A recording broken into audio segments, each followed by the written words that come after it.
धक्कादायक घटना. तोंडात कपडा भरून अपंग महिलेवर बलात्कार.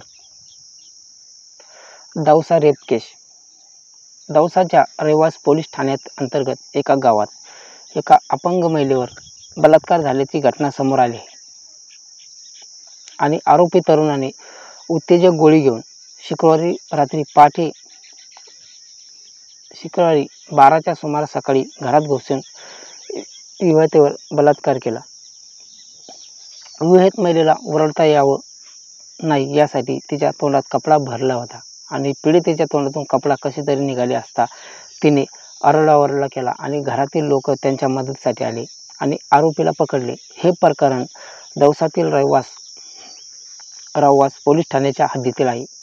तिथे एका 40 वर्षीय अपंग महिला आपल्या घरात झोपली होती आणि ती 2 मुलांची आई देखील आहे आणि तिचे मुले तिच्यापासून दूर झोपले होते.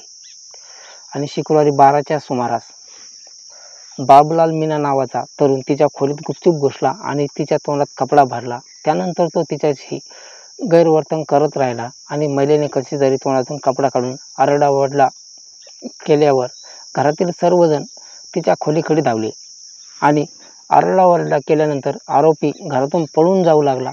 मात्र कुटुंबियांनी इतर ग्रामस्थांच्या मदतीने त्याला पकडले आणि संतप्त झालेल्या कुटुंबियांनी आरोपीला आणि तरुणाला अर्धनग्न करून रात्रभर घराच्या खांबाला बांधून ठेवले आणि त्याच्या डोक्याचे केस कापले. शनिवारी सकाळी पोलिसांना याबाबत माहिती देण्यात आली आणि पोलिसांनी घटनास्थळ गाठून आरोपी तरुणाची सुटका करून त्याला ताब्यात घेतले.